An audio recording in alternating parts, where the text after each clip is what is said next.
Good morning, everyone. Surprise. Mic check, 1, 2. How's it sounding? You sounding good? Excellent. Mic check.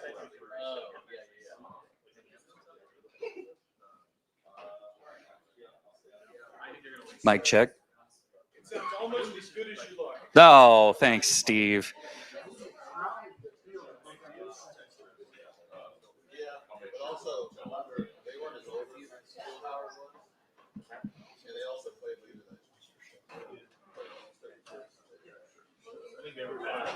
Yep. Oh, wait, I'm live? Oh, no. I appreciate the warning, Doral.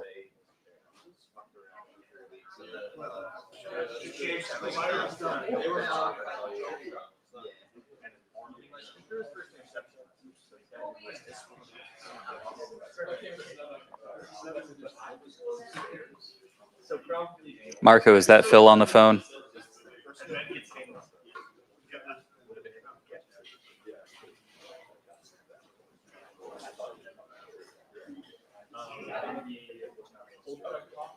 Is that Phil? Hi, Phil. Good morning, Chicago.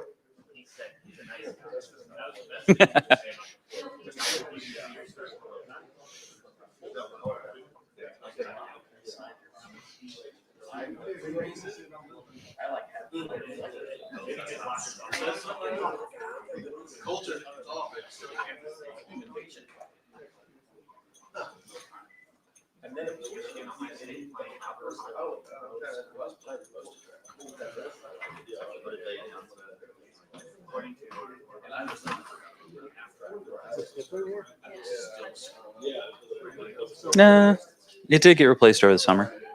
Yeah. They replaced the carpet over the summer.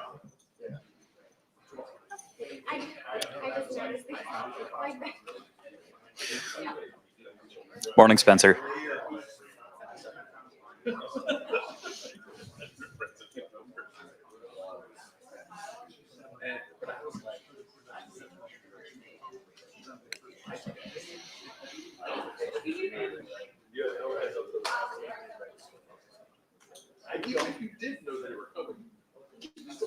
Oh. Mic check. We're good?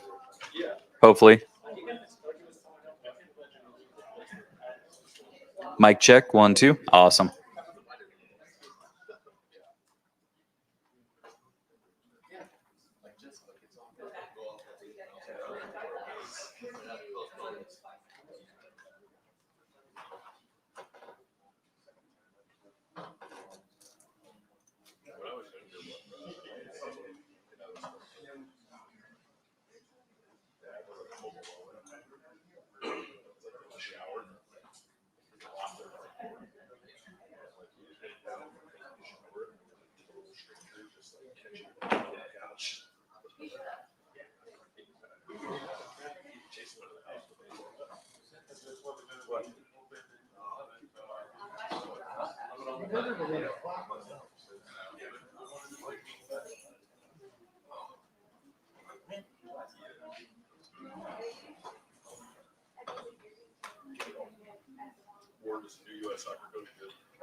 He was the former Chelsea coached Chelsea last year.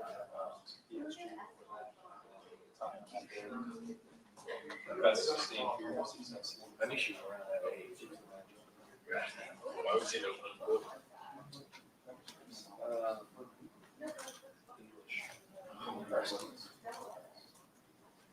Well, I meant tough to say. Yeah, you just says that.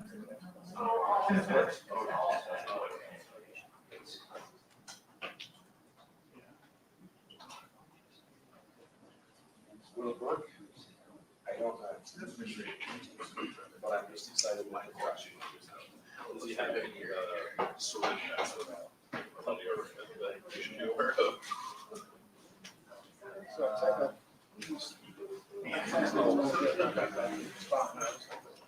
Or everyone else is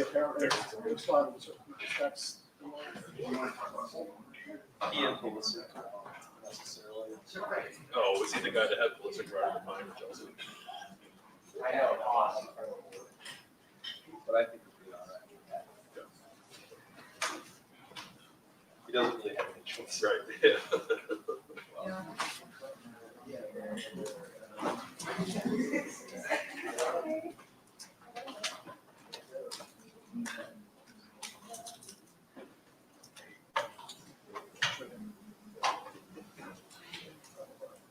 Well, he let Ricardo have the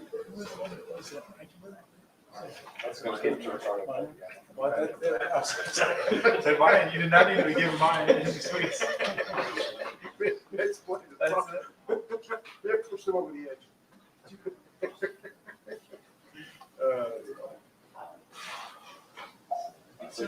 You still not. Anyone who wants. He was retired, as they say. Some people retire, he was retired. Dramatically enhanced his fitness and scored these goals. That's slow, it's no way to put you off. Anyone who does it now. Cross out.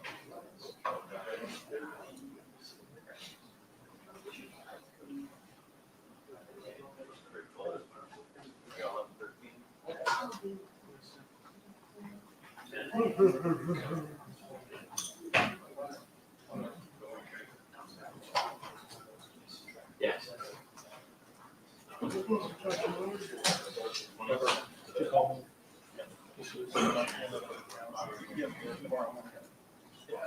Sorry.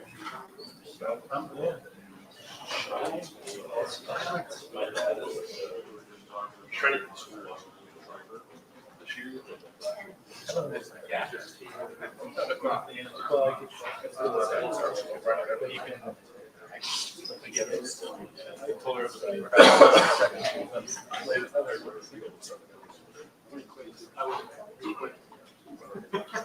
I told her about that. She was like, well, those are fine. Games. Owen started kindergarten yesterday. I love that so much. I didn't know. I love that. And I want to question. Hey, what's their excuse?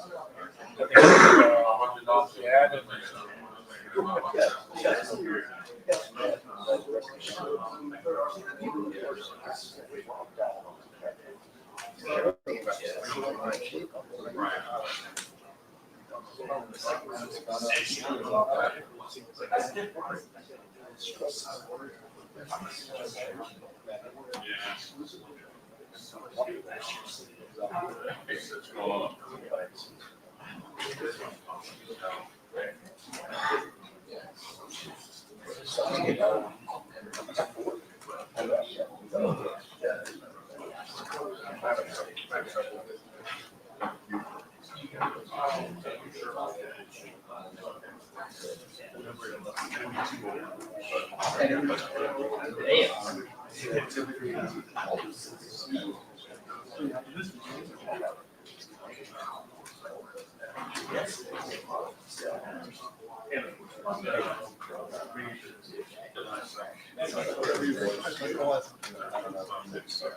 He told Sharp that.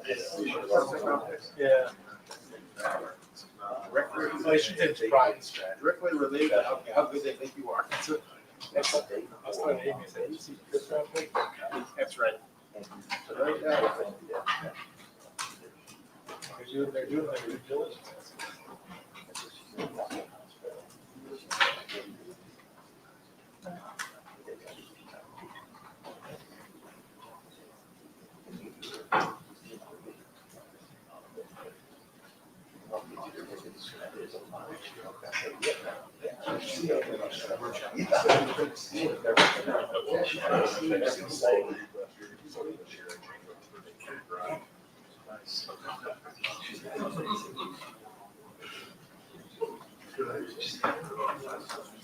remember that didn't happen. It is. I'm sure that.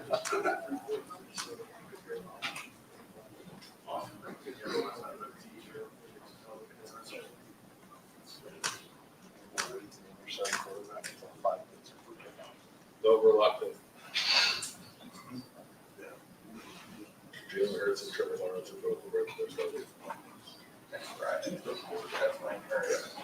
which one is QB?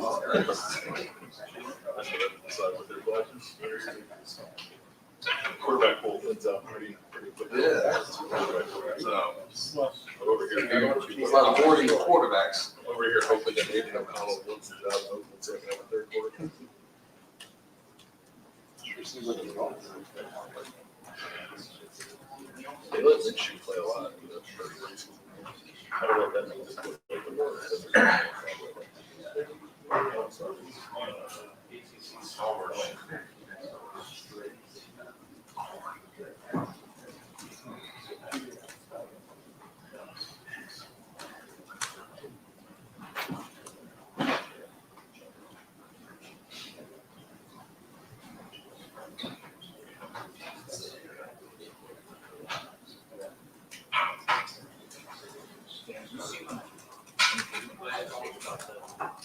I have not.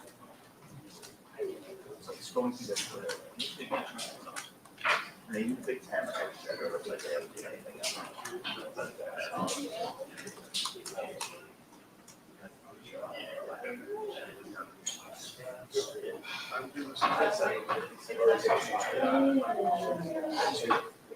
Just too many.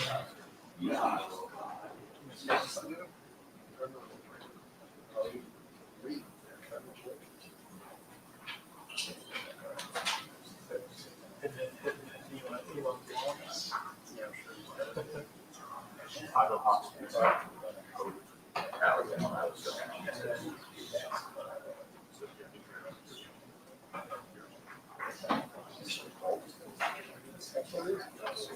It must be. Yes. Yeah, I got looking at the ivory about it.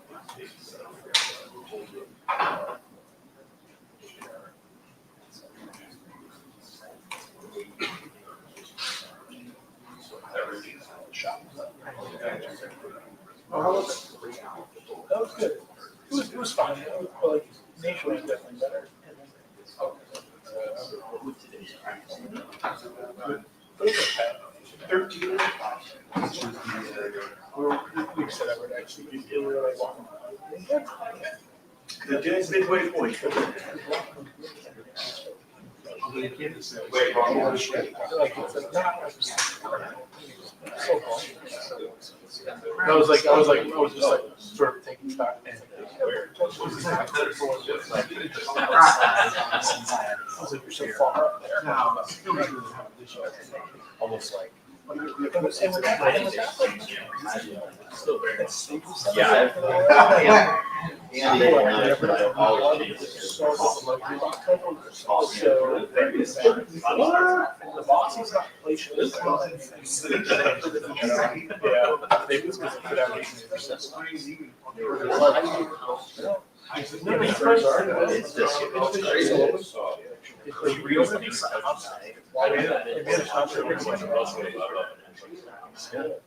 maybe 10 years ago.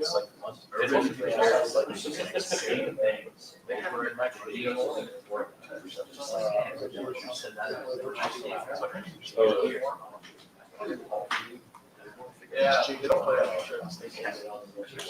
We still have some, not that bad. You like ride out like a left fielder now.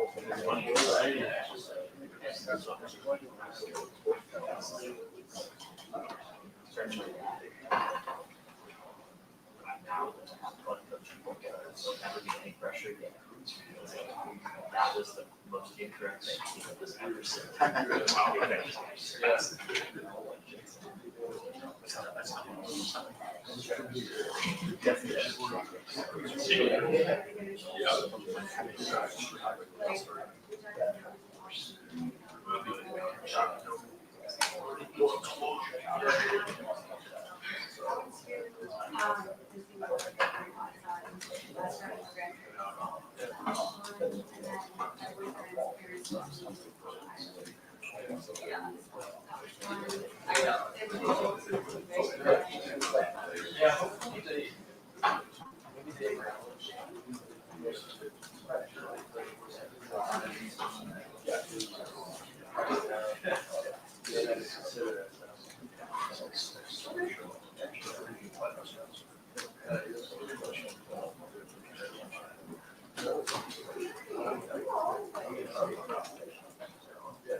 that's good, step better. Should be good.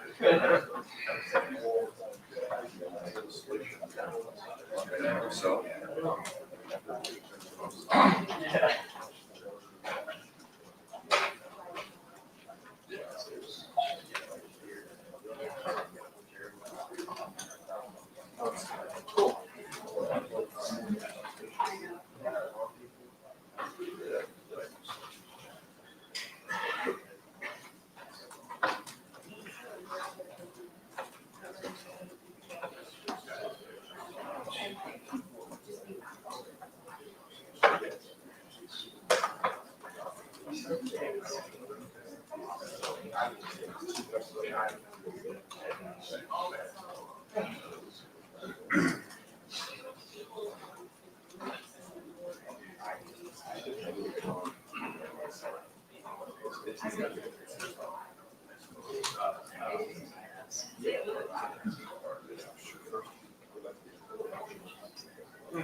Even Marte had a nice catch from idea.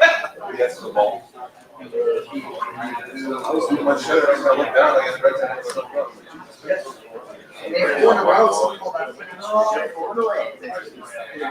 It's like the opposite of the Pirates are doing. 10 in a row. L time.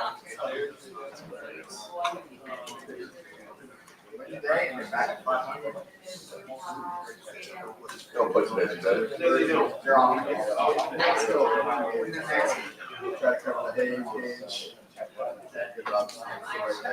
It's baseball. I don't assume they're playing. Right.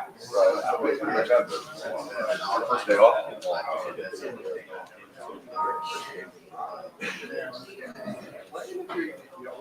I watched the game. Frito had 2 birthdays. Yeah. 29th birthday, little last week, number 29.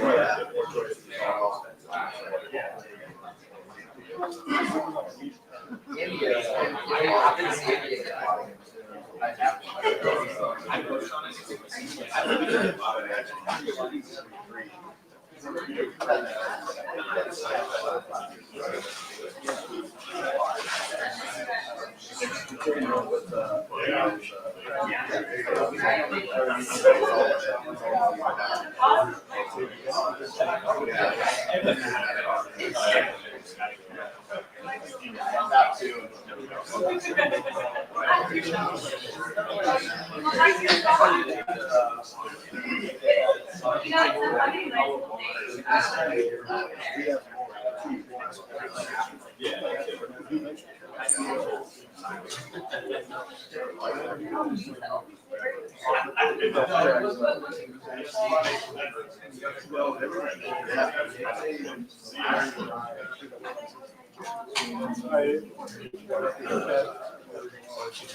Yeah, right.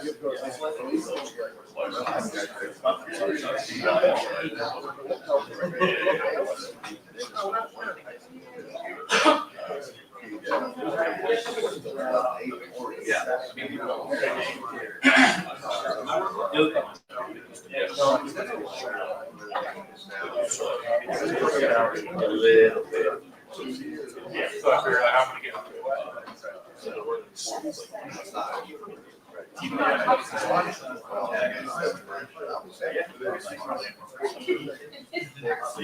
I also didn't realize that before you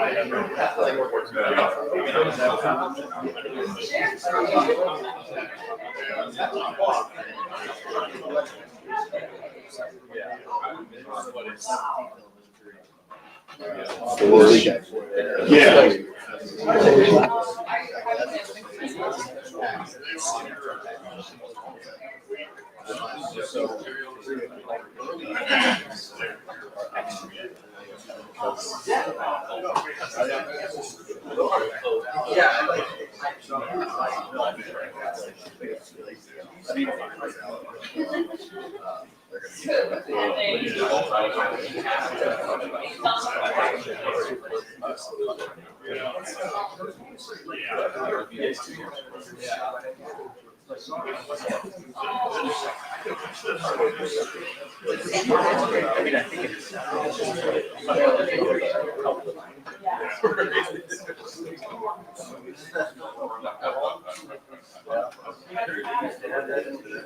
Good.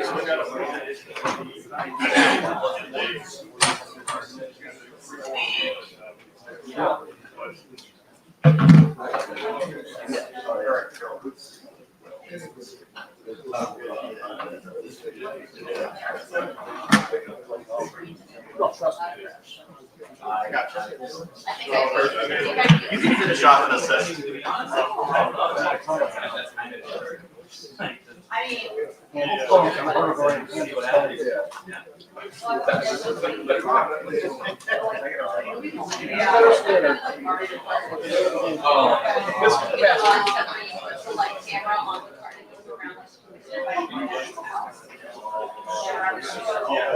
Also, stretch it around.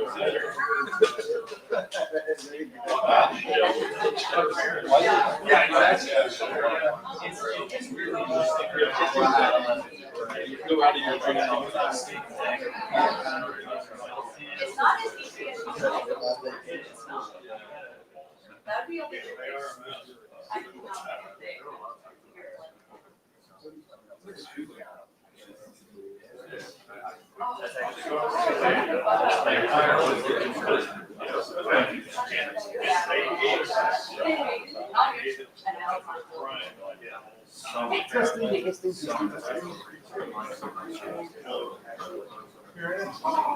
So there's a system, and now we're just like put a camera.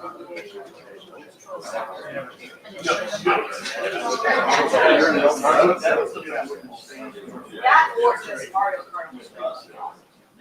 Would love that. And now it's like professional photo, yeah.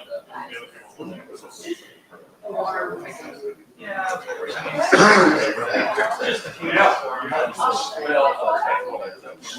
You know what?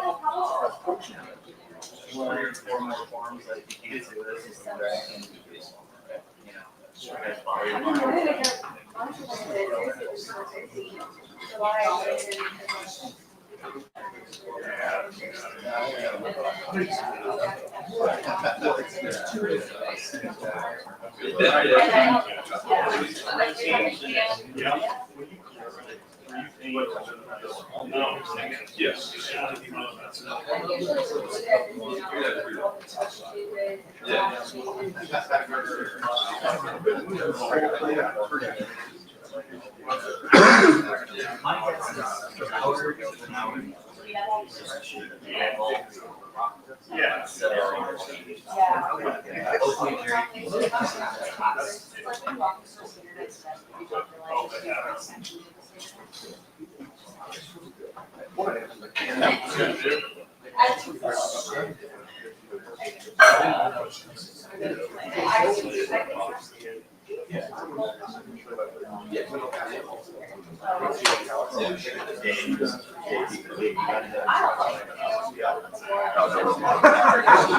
I thought about that. What have you seen from?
lightning round and a half, just because we got 3 guys going today, so. Would it have been that way if it started on? Yeah, plus we were late, it was a long practice, and we were waiting for you guys to get here. So just be patient with me and no evil eyes.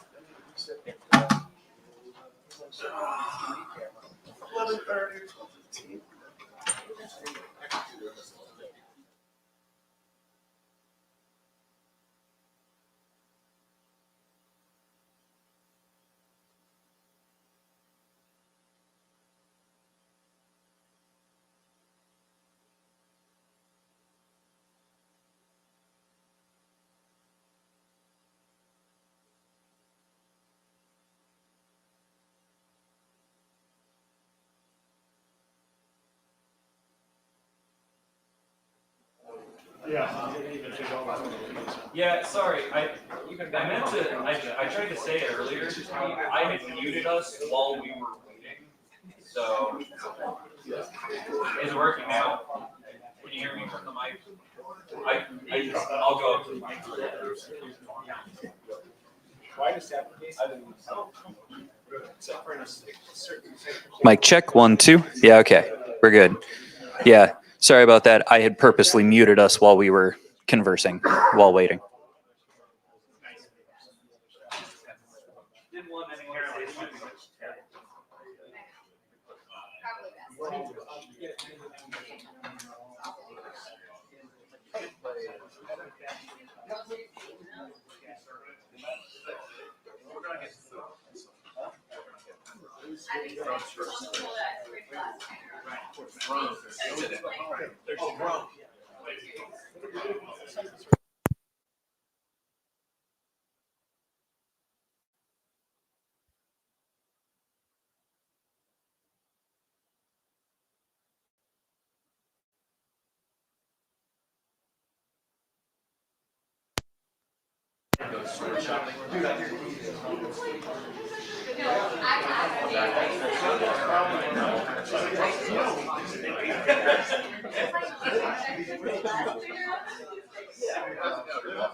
All right, folks, thanks for being here. We're gonna open things up with Bill Landis, the podcast. Oh, wow. I guess I'll ask it. Ryan, do you have a starting quarterback? We do.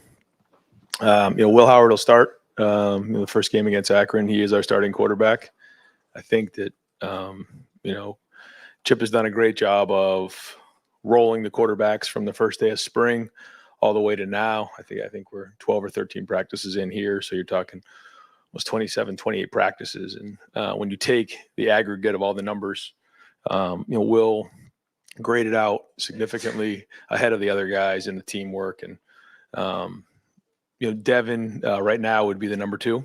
Now we still have a big scrimmage on Saturday, so these guys are going to continue to work. Julian, Lincoln, Air, they're all going to compete. Going to try to get as many reps as we can. We are currently still rolling 3 groups, so there's a lot of reps to go around. But we're excited about Will being the starter. Will has really taken a command of the offense, I believe. You feel him in the huddle. You feel his experience. I think he did a really good job, as we talked about, of changing his body in the offseason. So he's become a threat both with his legs and with his arm. And the more he understands what he's doing out there, and when he does, he's really executing very well. I think the guys are excited, when he gets in the huddle. Not to say that they're not excited when the other quarterbacks are in there, but they do feel Will. And, I know he's excited about leading the team. Fourth row middle, Tony Girdman, Buckeye Huddle.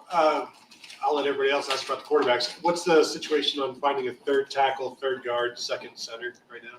Yeah, so we have finally gotten through some of this funky illness that's going on. So we're finally getting these guys out there, but we're just a little bit behind there. I will say that Tegra's been there the whole time and has really showed improvement. I got to watch the film from today. Today was a physical practice, but I felt him, especially in the last couple drives, I think he's taken a step forward for sure. Seth McLaughlin's been, probably our most consistent offensive lineman in the first couple weeks of practice. And so, we'll kind of see where it goes, through the scrimmage. Carson, was out there a little bit, and Donnie's been out a little bit. Simmons, same thing. So it hasn't been easy because they've been kind of a little bit in and out. George has missed some time, there's not enough of a body of work to have a real strong opinion in that area. But I will say for the guys that have been there, like Tegra's, stood out as being able to play starting, as a starting level player and the quality that he's playing at right now. Now, there's still things he needs to improve. And Seth the same way. So we got to get Carson out there. We got to get him, back with his feet underneath him. And, I'll have to look at the film today, but also Saturday will be a big evaluation for those guys. Dave Biddle, 24/7 Sports. Ryan, if you had a game today, who would be your primary punt returner, primary kickoff returners, and who would be your punter? Yeah. We have not decided on the punter yet. All three of those guys are continuing to work. We do have to make a decision here pretty quick. I will say that all three of them have, been solid. The first thing we want them to do is be able to get the ball off in under 1.9. The second thing we want is them with over 4-second hang time.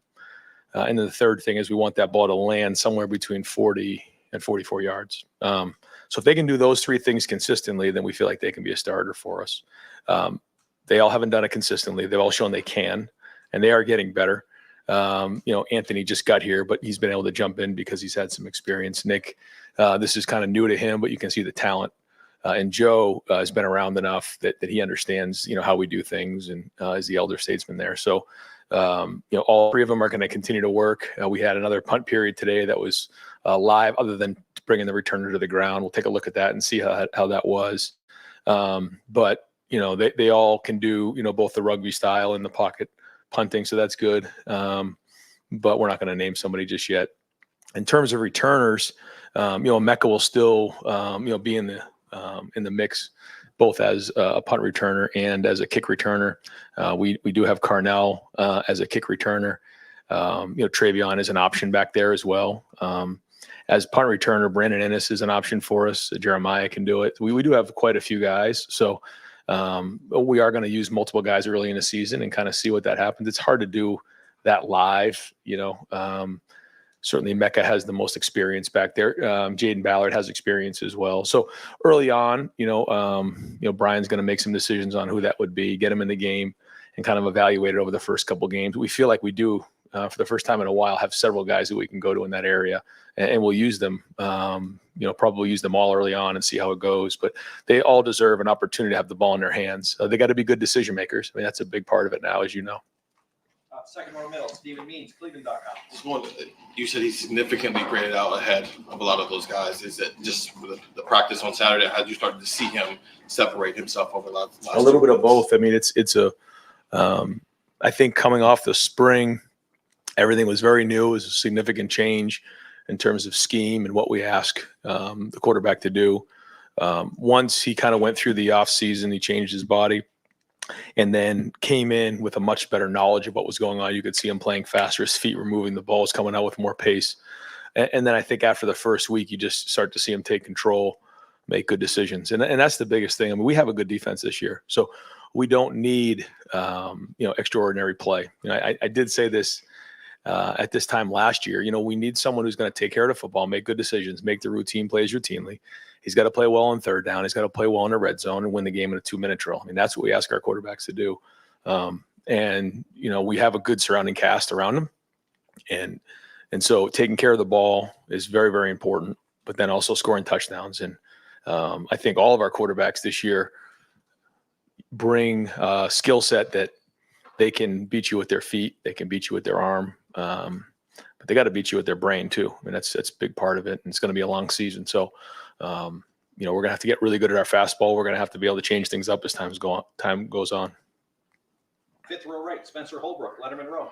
Yeah, Ryan, what was the message to Devin? Like, how is he handling this? And What do you want to see from him moving forward? Yeah. Yeah, I met with them this morning, all of them together. Had, Coach Kelly in there and Riley and Billy, and we were all in there. And I just kind of shared with the group that we were going to name Will the starter. And felt like he, has separated himself in particular in the last week to 10 days. That, right now that Devin would be the number 2, but that is, going to continue to, be a competition, especially into camp, because we're not done camp yet. We have a big scrimmage on Saturday, so we'll continue to do that. But Devin, has shown the ability to do just about everything we ask him to do. It's the consistency part and taking care of the football part that he's just got to make sure that he does a great job of moving forward. And if he can do that, then he can play and be a contributor for it. Because I reminded them again, we all know the story of, with Cardell and JT and Braxton. So I also shared with them that Max Duggan, was a backup the year he went to the Heisman Trophy in the first couple of weeks. So, a big part of being a quarterback is resilience and continuing to work. The minute you faced a little bit of, an obstacle or resistance along the way, you just got to keep pushing. And, we all know the stories of some of the great quarterbacks that have worked through different versions of adversity. So, he had a really good practice today, Devin.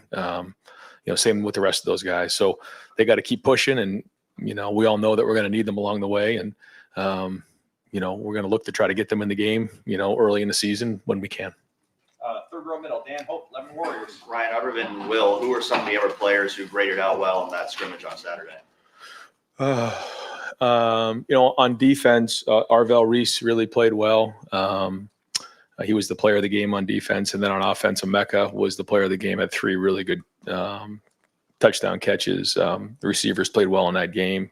I don't have all the group, but we did do a kind of a mock champions meeting just to make sure that everybody understands what that means. And that's the ultimate goal for each of our guys to grade out a champion. It's the goal of each position coach for their unit to grade out a champion.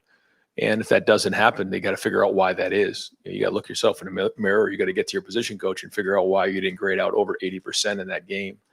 So we'll do that again on Saturday. And then, the next one would obviously be against Akron. But those were the guys who flashed. There were other guys who graded out champions. I think if I say one, I'm going to forget the rest of them. So there were a handful, but I think some of the position coaches were going to grade difficult in this one to make sure they understand that we all got a long way to go. Austin Ward's podcast, Dot in the I's. Is there a world where Tegra is the starting right guard and the third tackle? Yeah, but we're trying to keep Tegra at guard right now and let him master that. I think it is hard when you go, especially somebody who hasn't played a ton of football, bouncing back and forth. I will say that, Zen has shown some signs. He really has. And so, we're hoping, that we can find the third tackle from the tackles that we have. George has been out for a while, so it's been hard to get him going. One guy that has flashed that's kind of gone back and forth and has played some tackle is Austin Sarevelt. He's really shown some good signs, and hopefully, this moving from guard to tackle can pay off for him down the road. But yeah, I mean, if we're in the situation we have to move Tegra out, he's done it before, but we really want to keep him at guard if possible to make sure we solidify that, because sometimes you can get into the situation where you move a guy and now you have 2 positions where you don't feel great, as opposed to solidifying that guard and then let's try to figure out where that guy would be, if that makes sense. Yeah. I was wondering if the depth on the interior had become elevated to such a point where that would be easier to move Tegra outside instead of vice versa. Yeah, I think you're right. Yeah. Joey Kaufman, Columbus Dispatch. Ryan, this is the earliest point, I think, in August you've named a starting quarterback. Typically, they've been closer to the season after you've broken camp. Doing it at this point over 2 weeks for the opener, is there any advantage to it? What do you just see how that maybe changes things for your team?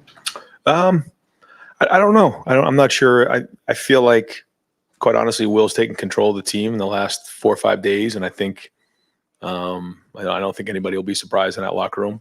But I know that when I went through that as a quarterback, it did give me a little bit of boost. When you're battling, you got to bring it every day. You don't want someone to feel content. Okay, I got the job. I can take a deep breath. It doesn't work that way, but at the same time, it does give you a little confidence to know that, okay, I am the starter, and I can start focus on continuing to lead this team. So I think there's pluses and minuses to both, but I think the team would tell you that, he has taken control of it. Did last year at all weigh on your mind? That obviously went a couple weeks. No, I think every year is different. And at this time last year, I thought Devin was gonna be the starter, and Kyle just kind of came on and down the stretch really did a great job. And so going into those first couple games, I couldn't look the team in the eye and say that he's the starter, because they know what they see, and that's a big part of the locker room. And then he won it in the first couple weeks, and then kind of went from there. So I think every year is different, but I think this situation, this was the right time. Andy Dykstra, Letterman Row. Ryan, you talked about wide receiver depth at times, and you found the guys to be that 5, 6, and 7 in the rotation who kind of stepped up there. And the receiver, yeah. Brandon's done a nice job. So has Bryson Rogers. I've been very impressed with Kojo Antwi in special teams. He's run good routes. He's become very accountable. I just like his work ethic. He's really changed his body. He's changed his life. He's changed his habits. I'm proud of the preseason that Kojo's had. And we really need him to be a guy that can help us this year. I see some things in him that are pretty special, and I'm hoping that we can continue to build on that. Jaden Ballard has flashed. He's done that in the past. We need him to be more consistent. Mylan Graham, for a young player, has really had a good 5 days. He kind of got to the point where he had that, we call it, kind of the doldrums of camp, where he's right in that, he can't really get any momentum. And then the last 5 days, he's built his own momentum, made plays. I believe he graded out a champion in the game on Saturday. So that's been encouraging to see from him. Who else would I be forgetting? No, I think that's the group, after the first 3 or 4, those are the next guys, and they've all flashed. And I think that we're building depth there. I feel better now than I did certainly, 2 weeks ago. And if Bryson Rogers can continue to play strong and physical and block in the run game and the perimeter run game and catch the ball in contact, he's got tremendous change of direction. He can run routes underneath. And he's working on making sure that he's keeping that weight up. I think he wants to be like north of 187, and he's got to be, because that position, is a physical position, and he's shown that he can do it. And so that would be encouraging to have him there as a weapon for us. Fourth row middle, Pat Murphy, 24/7 Sports.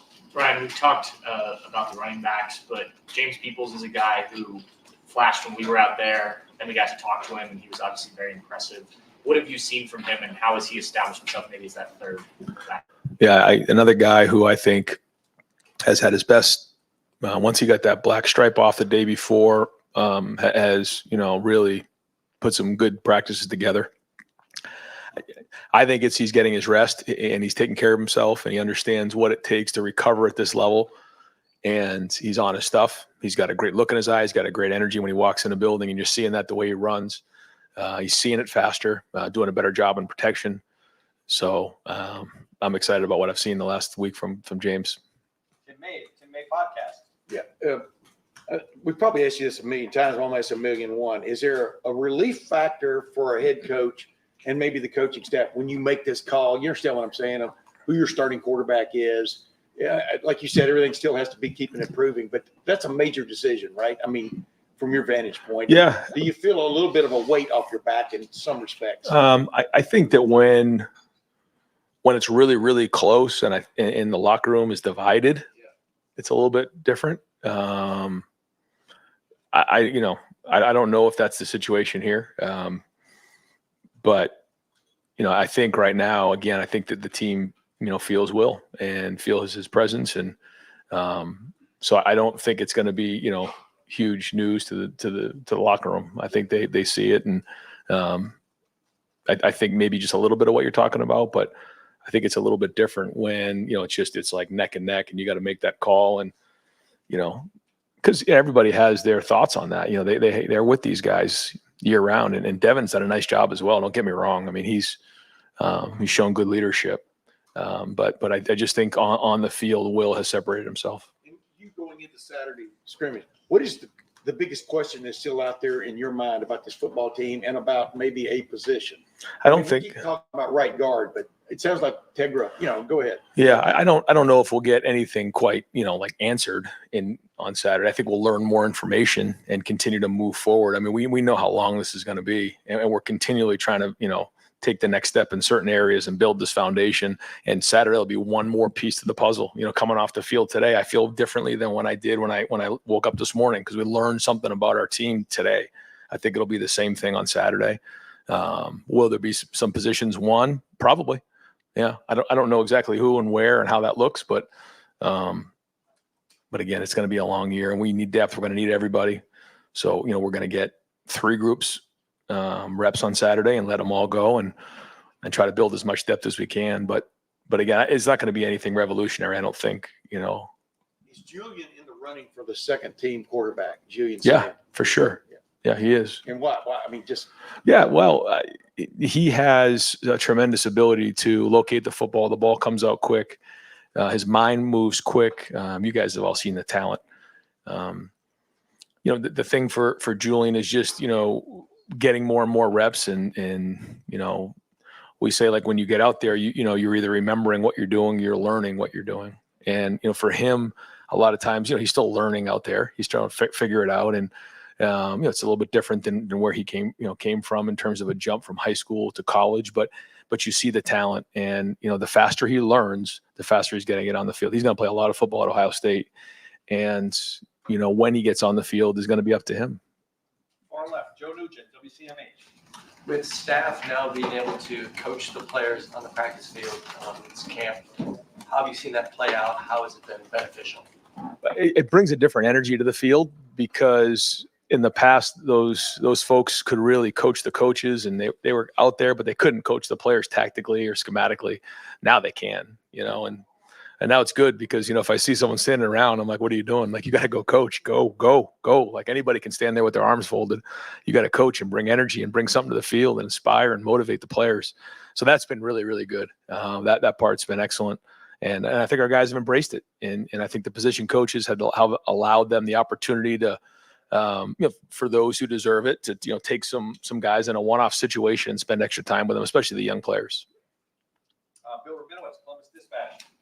Ryan, first of all, how did Will take it? Also, in the spring, it's no secret he struggled some, which is not surprising considering all the change he had to adapt to.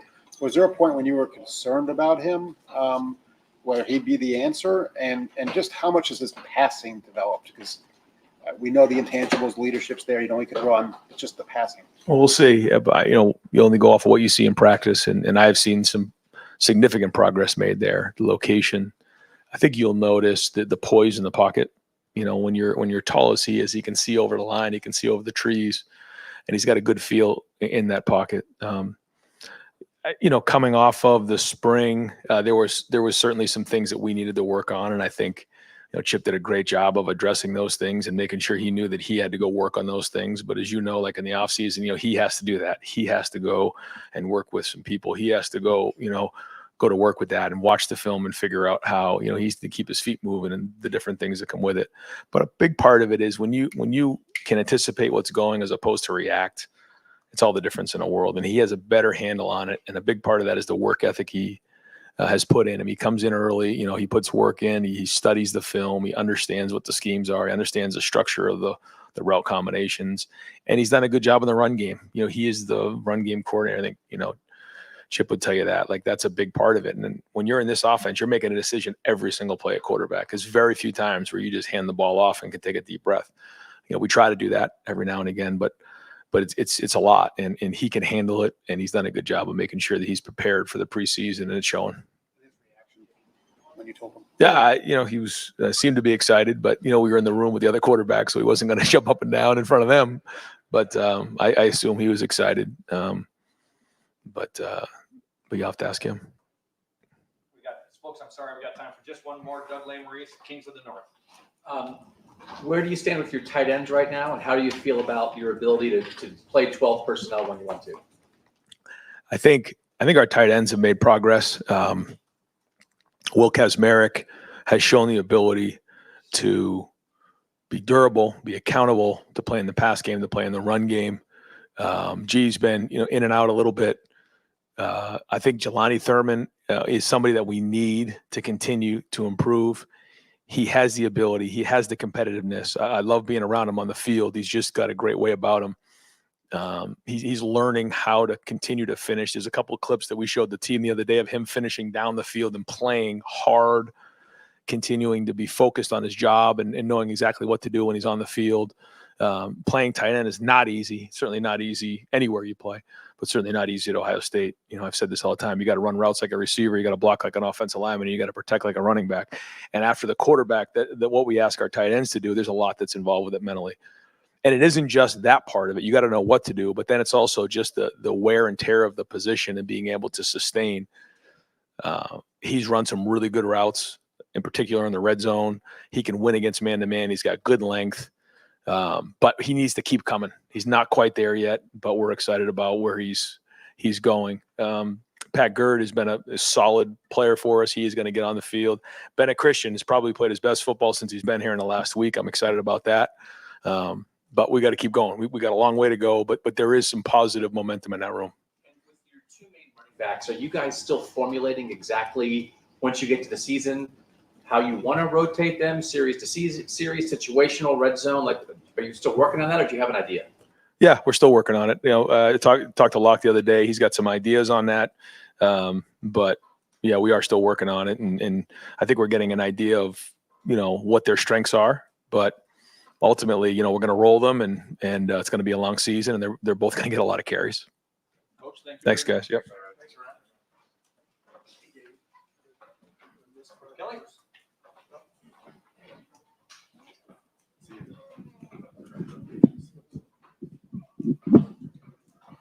Folks, we're going to go 12 minutes with Coach Kelly. So just, Andy, we're going to open up.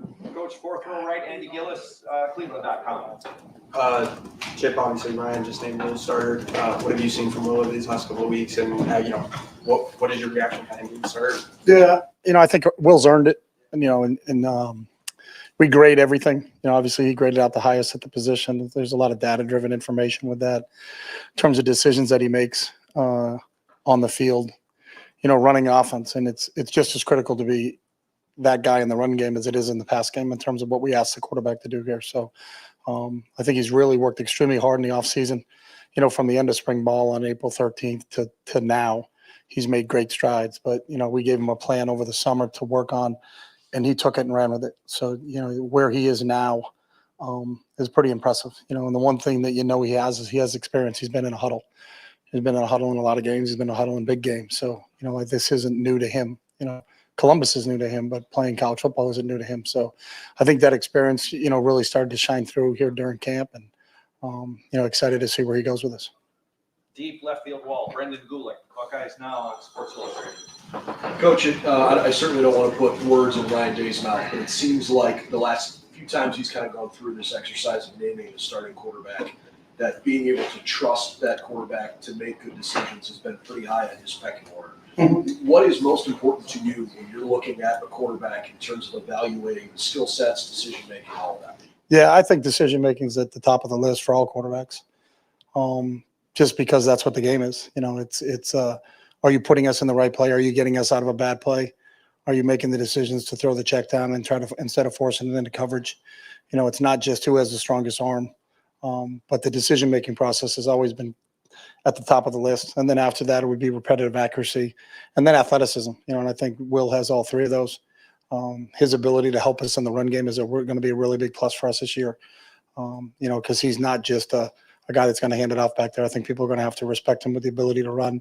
Again, part of his work ethic in the offseason, I mentioned it the other day, he ran 22 miles an hour this summer at 236 pounds. So, there is a threat of a run from that position. So you're going to have to defend 11. Some teams, when you play against them, you have to defend 10 because the quarterback's not going to hurt you in the run game, but Will can if you do. Now, there's not going to be a ton of quarterback-driven run where we're just snapping the ball to him like he's Tim Tebow and just ramming him up in there. But there are certain packages that we have for our quarterbacks to make sure that we're keeping defenses honest. And I think, as you said, decision-making, repetitive accuracy, and that athleticism, I think Will has all three of those.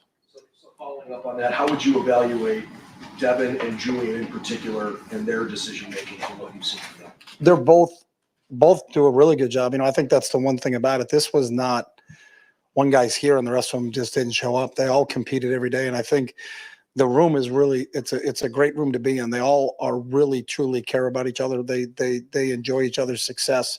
We talk about the word mudita, which means I vicariously derive joy from other people's success. And they're like that. When another quarterback makes a play, those guys are fired up. It's a really close knit group. I know every one of them wants to be the starting quarterback, but I know they're not disappointed that it's Will because they really care about him. So all of those guys did a really, really nice job. They do a good job in decision making. They do a good job in repetitive accuracy. Right now, Will's just above those guys. Third row right, Dylan Davis, Delaware Gazette. Ryan said that Julian Sands most certainly in that competition to be the backup quarterback. I guess just how close is he to Devin right now? Where does maybe Devin have a step on him, and how can he close that gap with the time you have left? Yeah, I'm not a predictor of anything. So, it's always about what was done. We evaluate it and then we work off of that. So I'm not going to make any predictions on how it goes forward, but I thought Devin had a really good camp. This was a really close competition, and I think all three of those guys and Lincoln too, were really in the mix at that spot. And then we'll continue to go, and the one thing we talked about that I think everybody here knows, even better than I do, is that you just mentioned the name Cardell Jones. They won a national championship. He started the season off at 3. And there's a million stories about that. And I think our players are really conscious about that. To that point, whoever does win that backup job ultimately, do you feel like maybe more pressed to get those guys into meaningful snaps during games than maybe you would in other years where, because those guys don't have that experience to lean on? I mean, ideally, but you don't have control of that. It'd be great if we can get these guys valuable reps in these games. But if it's a slugfest, and it's a 28-27 ball game, in the back of your mind, you're not thinking about, hey, I got to get my second guy some reps now. We don't win this game, So I think how the game dictate themselves, then you'll have a plan. But most of the time when you have a plan, it doesn't go the way you think it's going to go. So just ask all those bettors out there that lose a lot of money every weekend, right? It doesn't go exactly how you think it's going to go. So you've obviously loved to get everybody reps, but you'll take it as the games come. All right, Kellyanne Stitz, WSYX. Coach Kelly, you mentioned that there was a progression with Will through the spring to now him taking steps. But was there a specific moment that you guys saw in practice when the scrimmage that solidified his job? I wish there was. And most of the time there isn't, and you talk about that with people's Heisman campaigns and like what won them the Heisman, was it this specific play? But when it's the process of what they did over the course of the time. And I think with Will, it's over the course of time, what he did, and again, he was probably a little behind when he got here because he got here. Devin and Lincoln had been here. They'd been in this offense. They had seasoned reps in this offense, and Will and Julian and Eric just gotten here. So they were just trying to catching up during the spring. We talk a lot, like Ryan talked about, are you remembering? Are you learning? Most of the spring, every single day for Will, Air, and Jules was learning every day because there was a new install every day. And they kind of just figured this out. Now we're putting more stuff in, where Dev and Lincoln had been through that before. So I think when the things settled down and he could go through all the spring cut-ups, watch film on his own, kind of study on his own, you started to see him. So when we started to meet again, when we got back here in August, you could see that he had a really good command of it because of the time that he put in between April 13th and then we started back up on the 31st. Fifth row right, Cameron Teague Robinson, The Athletic.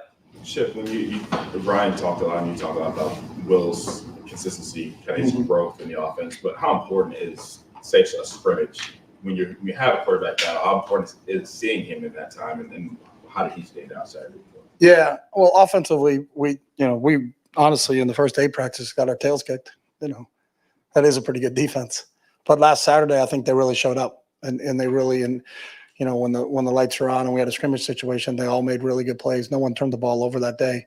We were really consistency. I think we completed it over 70%. They were efficient with the football, and we were really good mix of run and pass. So, in that one scrimmage that we had last Saturday, you could see them, but they all played well. And that was a day that I think all of them kind of stepped up last Saturday. So, we're hopeful that we can do the same exact thing this Saturday and then continue to build upon it. So, Deep middle, Jeremy Birmingham, The Podcast. Chip, I don't know if it was last week or the week before, you mentioned that you thought there were 3 like NFL caliber offensive linemen starting on this team. Mm-hmm. As you've gotten to experience the depth a little bit more, do you have anybody that you're kind of renowned as like a run guru guy? So I'm curious, like, where do you see the next wave of offensive linemen in this program? and who's catching your eye of the guys that are not in the starting lineup? You know, good question. 'Cause I think we've been forced because of the illness that's gone through. Jimmy spent some time out. Donnie spent some time out. Fitz has spent some time out. Carson's been out for a little bit. Luke's been out for a little bit. So I think Zen and Austin are two guys that have really stepped up and kind of caught your eye that, you know, maybe not as much as it was in the spring, but they're taking advantage of their reps. And I think, you know, one of the things you always preach as a coach, and sometimes it's coach speak, you know, don't count your reps, make your reps count. But those two guys are two guys that have really made their reps count. I think Tegra, because Tegra's taken every snap since, you know, hasn't missed a day. He's made his reps count. Seth has made his reps count. So, you know, those four guys have probably been the most consistent just because the other guys have been out, you know, so it's been in and out, in and out, in and out. So, but those four guys have kind of stood out for us. Ian Moore, I mean, he's a guy that was recruited, but we haven't really talked much about freshman offensive linemen because there's just no real reason to generally, but. Well, unless you're his parents. I'm sure his parents. Let's just make sure with this, there's never no reason to talk about it. For our purposes. Yes. What have you seen out of Ian and? Ian got his black stripe removed today, which was really cool. So I think really great timing by you.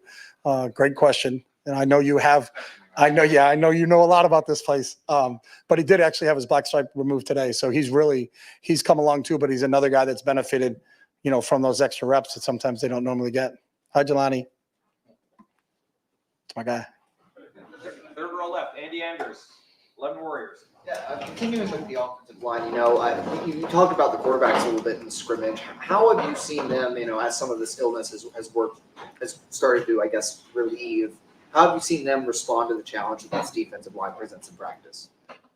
Iron sharpens iron. You know, when you got to go against Jack and JT and Talik and Kenyatta in that group every day, you know, you can't help but get better. And I think those guys have taken advantage of those opportunities that they've gotten, and you can see growth, you know, from the spring until now. So, you know, I think the one thing that we know is it's going to be a long season.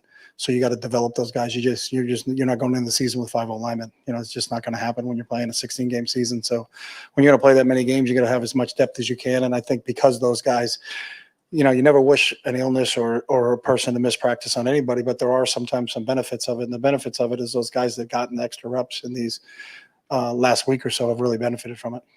Second row middle, Stephen Means, Cleveland.com. With Austin, I think we were out there earlier in practice, obviously, so a lot's changed since then, but he was working a lot at left guard. And Ryan just mentioned the fact that he's been moving a tackle a little bit. What about his skill set do you think works at tackle? He's done both, you know, and I think the one thing, he's over 6'5", he's long, you know, so he's got the size to play tackle. But he's put together. He kind of looks like a guard, but until you pull up on him and go, wow, I didn't know he was actually that tall. We had that conversation the other day. Like, what is he? You know, he's 6'05", He's got the requisite arm length to play tackle. And to have guys that are position versatile, that aren't your starters, that can be guard tackles or center guards is critical in terms of being able to do that. You know, so you're always trying to find really your top 8, you know, who's your backup center, who's the backup guard, who's the backup tackle. You know, if there's someone that can be a guard tackle, then that's obviously beneficial. What do you guys like about Luke at center so far? Same thing, just developing depth, you know, and I think the more versatile you can make yourself, the more opportunities you're going to get to go on the field because you don't know who's going to go down, you know, so you don't want to be caught. You know, that's the one position because it's critical in terms of decision making. They usually are in charge of the blocking scheme in terms of where we're going and calling the directions out and all those other things. But you also have to be consistent with the snap. So the fact that we can get valuable reps with him and Padilla and Seth and those guys in there and Carson has been beneficial because you can never have too many centers. Fourth row right, Andy Backstrom, Letterman row. Chip, for the scrimmage on Saturday, was it pretty vanilla, or were you able to kind of let it rip with scheme and what you've been trying to install? Yeah, I mean, they are not vanilla. So I think we you know, whatever we had installed and they had installed, we did. There wasn't any game planning that went on, but it was, you know, really just, I think that going back to it is our quarterbacks had an opportunity to be successful because they were really sharp in terms of we want to get completions, understanding the game of football. I thought they played situational football really well. What are we trying to do on first down? You know, we're in backed up territory trying to get 2 first downs. Are we taking shots down the field in this situation? No, we're not. We're trying to get 2 first downs and get it moving. Now that we've gotten a couple of first downs, now we can start to take some shots, but to watch them play the game within a game, because in the other practice periods, a lot of those times they're scripted. So the play is called, you know, and then sometimes it's like, well, what are we going to do here? And I was like, I would never call that play against that defense. I didn't know they're going to be in that defense. But when you get into the feel of the game and the flow of the game and how they're calling it, then you can kind of adjust and put your players in situations to make plays. Bill Rabinowitz, Columbus Dispatch. Hey, Chip, I'd like to get a sense of kind of the message that you had for Will at the end of spring practice, which was up and down for him, understandably. I mean, was it a thick notebook of stuff? Was it a long speech? I mean, what you can be with them and talk to them in the summer more than you used to be, obviously, but what was kind of the message to him? What did you want to see him work on and improve? Yeah, just the specifics of the position, so really footwork at the quarterback spot when you're throwing the ball, your ability to set up, your ability to have a base, your ability to drive the football really starts from your feet up. And I think he worked extremely hard from that standpoint in terms of throwing the ball. I know Ryan had mentioned earlier in the season, he felt like there was more zip this camp than we were during the springtime, and then really the grasp of the offense, because I also think you can put zip on the football when you know where it's supposed to go. When you go back there and you're somewhat tentative with it, if they're not coming out of your hand as quick because your decision-making process isn't that. So really watching film, and Will's a huge film junkie. He's always in the quarterback room watching something, trying to study it, going through it, calling plays out, working on calling a play out of a huddle. How do I, because sometimes it can get really wordy, to practice all those things, understanding that aspect of the game. But I think from a physical standpoint, really getting his feet going in the pocket, being able to put a little bit more zip on the ball, mechanically making sure that kinesthetic chain is all working in one motion at the same time. And then just the grasp total of the offense of what we're doing and getting a really good feel of it, that I feel really good about this. And then being able to communicate this package is, I'm still a little, all right, then let's grind on this one a little bit. How do you feel about quick game? I feel really good about that. All right, then let's move and find out what because we're teachers, and teachers is just really, education is the transportation of knowledge, but you can't transport that knowledge to an individual if you don't know what he knows. So he was really open with his feedback of, I feel really good about this. I think I need to work on this. So spending time with him and just getting a chance to visit with him on those things is, I think, really shown up for him this camp. Last question, Austin Horton podcast. Chip, sounds like Emeka had another pretty good scrimmage on Saturday.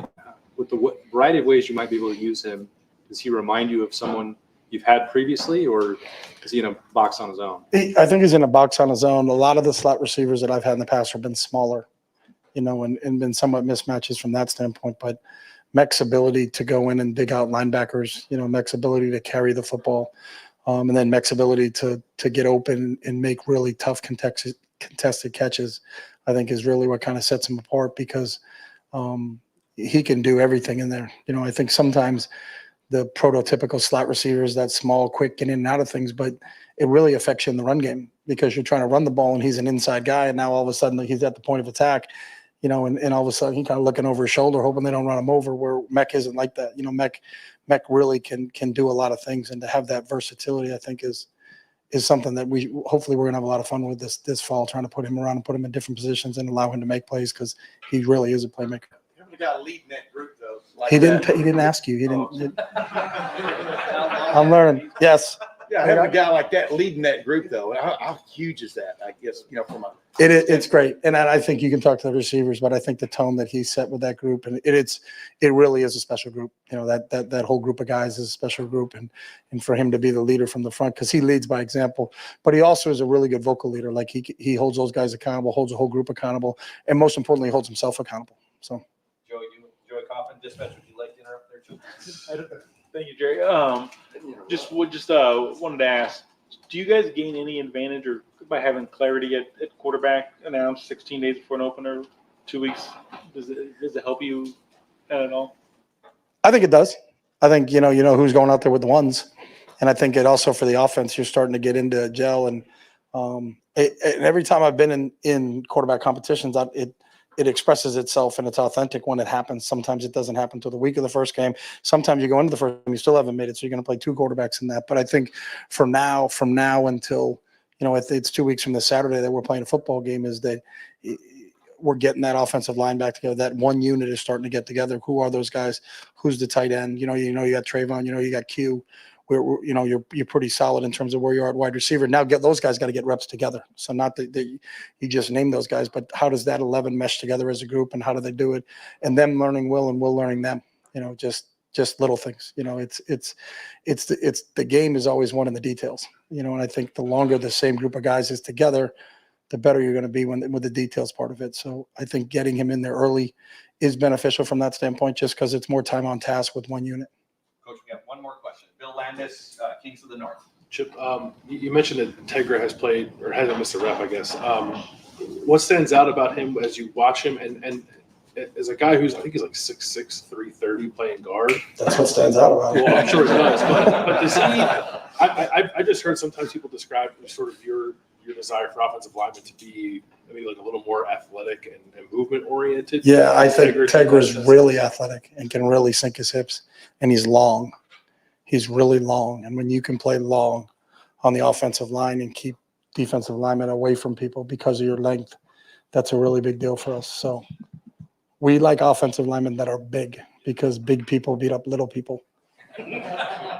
So we like Tegra a lot. Coach, thank you very much. All right, thank you.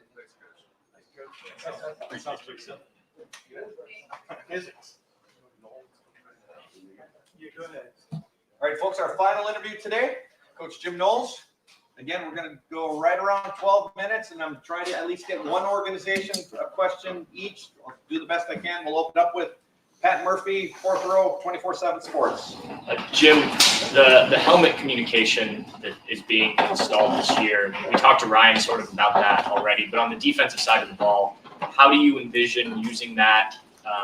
I assume you will have multiple guys that can use it, but how does that come into play on defense?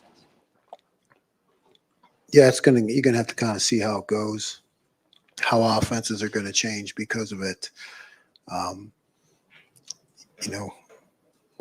It starts with our Mike linebacker. We'll have other guys who are up and prepared in the defense. You want to have veteran guys with it, so there's some organization to it that guys have to have extra helmets. If one guy's out of the game, the other guy has to be ready to put his comms on. So there's some details to it. We're working through it.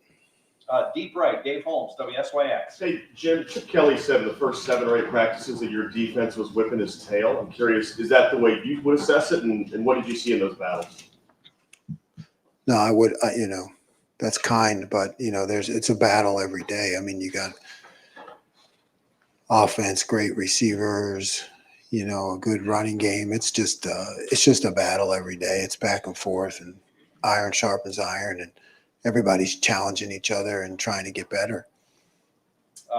Fifth row right, Spencer Holbrook, Letterman row.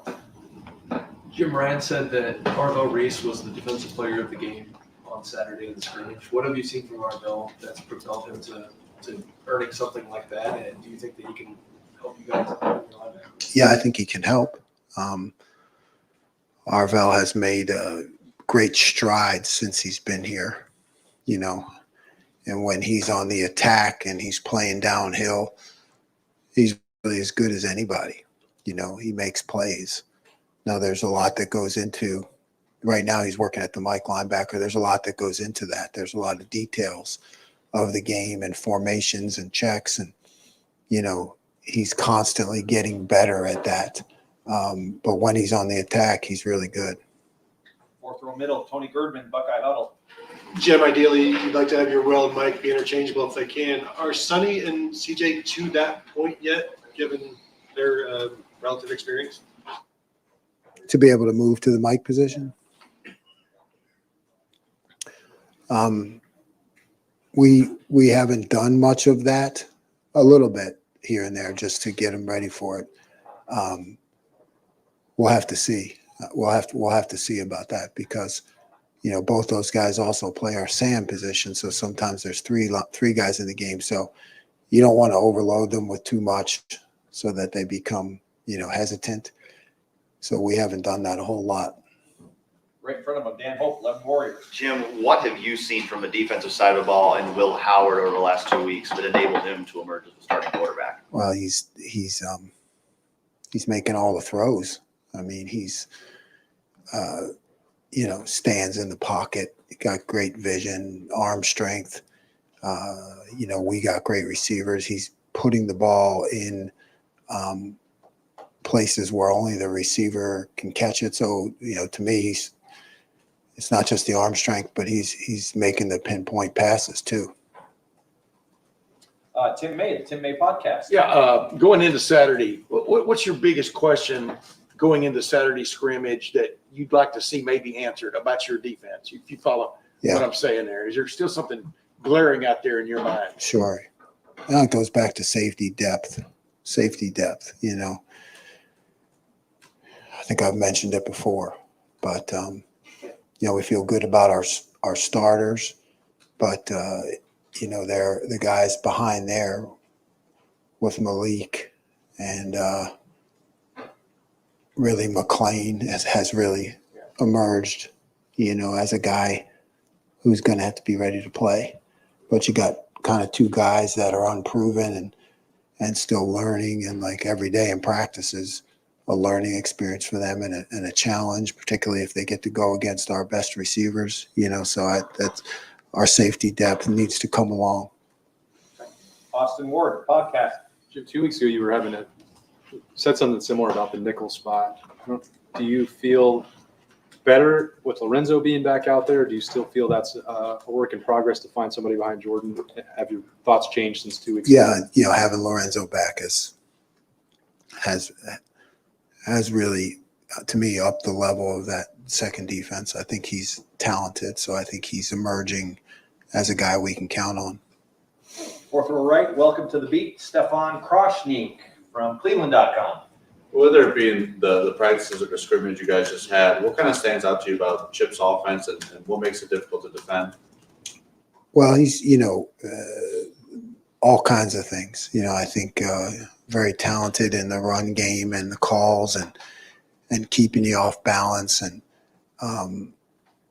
you know, the more our quarterbacks are learning what he does, you can see how they make adjustments.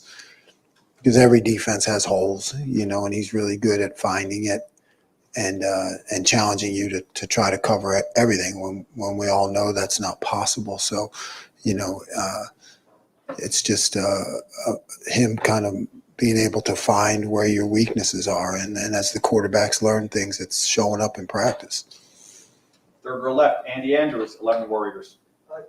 From that second wave of defensive linemen, who's been making the most noise and catching your eye the most in these practices here? I'll tell you what, I think they've all been doing well. Caden McDonald, he shows up all the time. Curry and KJ and Mitch Melton, I think, are all extremely capable. You know, all those guys can play. No problem with any of them in there. Hero Canoe, you know, Hero Flash. He does flash. He does flash. Looking for some consistency out of him, but he's flashing. So I think we really have a strong second unit there. As you know, we play a lot of guys, so they're all going to play. Bill Rabinowitz, Columbus Dispatch. I know coaches worry all the time about everything, but for you to have the biggest concern be backup safety, you got to feel pretty good. I mean, just how good do you feel about this defense right now? Yeah, you're right. And I never feel good, right? There's constant, it's just constant adjustments and to formations and learning and getting the checks right. We're putting more stress on them, you know, to be able to have some different calls that we can make versus a variety of formations. So, you know, I feel good about our players now in just terms of, you know, we're trying to create more pressure and create some different scheme-wise coverage adjustments. And I think that's just a constant learning experience. How's Edric Houston played? I don't know, you know, for a young guy, Edric, he flashes. He's strong at the point of attack. He's got a great personality, and he'll always go hard. He's flashing. I could definitely see him in there this year. Second row right, Doug Maurice, Kings of the North. Jim, you've been coaching for a while. I'm not asking you to get out over your skis, but just when you're watching that scrimmage on Saturday, coaching that scrimmage, just both sides of the ball, the talent, the players, the opportunity, the potential, to just get a vibe of like what this team has a chance to be. Yeah, I mean, it's I don't know. I'm probably not the best guy to comment on that because I'm so hyper focused on the details of the defense that if the offense makes a good play, then, I'm blaming myself and trying to, figure out what happened and fix it. So, but I know that we have a lot of talent. We have a lot of great guys. We got a great attitude. Guys are coachable. So, when you're in the middle of it, you don't ever really step back and take a look at it. You just keep trying to push and push. Got time for one or two more. If I missed someone, Stephen Means, Cleveland.com. I don't know if we've ever asked you, but you're not in a room anymore. You don't have a designated position anymore. I think when you were brought in here, it was kind of a thing of like you're kind of this mad scientist kind of guy. How much has that freed you up to maybe be more creative and come up with some of the looks that you've kind of been hitting at really since back in the spring? How much more creative have you been able to be in coming up with stuff since you're not necessarily in charge of a room? Right. Yeah, I think it gives me, I get to kind of move around the rooms. So I get to see how those things are being implemented. A lot of the creativity happened during the summer and the off season. You're able to hire James and he can take that over, and that really freed me up. Back in that all off season to kind of look at everything and come up with some new ideas. Really don't want to be creative week to week. You want to have all of that in camp and just kind of be able to pull from it. So a lot of that stuff came in the off season, but having James really freed me up. Joey Kaufman, Columbus Dispatch. Jim, to follow up on the helmet comms, would Cody be the guy to wear that? Yes. And Yes. Is it, now that you've had more time with it, does it give you any advantage? Yeah, I don't know yet. I mean, that'll have to be seen. It really depends how the offensive plays it. If I have more time to talk, but right now I haven't been doing that because I want to see what they can do and how they can adjust. And he needs to handle everything on the field, but there may be that possibility based on the game clock and what I can see in the offense. As long as before you get to 15 seconds, there may be that opportunity, but I haven't been using it right now. I'm letting him see what they do. When will there be a point in preseason where you will use it? Probably not, probably not because, I want to see what they know. It's more important what they know than what I know. I think as you get into a flow of a game, depending on what the offense does, then I'll be able to interject. Bill Landis, the podcast, Kings of the North. Jim, last time we talked to you, you were talking about wanting to be more intentional about the skies and finding some new ways to, generate some pressures, but while maintaining that kind of 4 down front. Is trying to check those boxes while staying in a 4 down front in any way restrictive? Does it make it more challenging when you're trying to do it while remaining a little rigid up front? No, I think you take what you're doing and, that's my job to find the different ways to do it. If you're in a different package, you go from there, but I don't think it's restrictive at all. It just is who we are. And final question, Andy Backstrom, Letterman Row. Jim, you touched on Malik and needing him to step up at safety. What have you seen from him this summer? I know he missed a lot of spring. Where has he kind of grown in year 2 so far?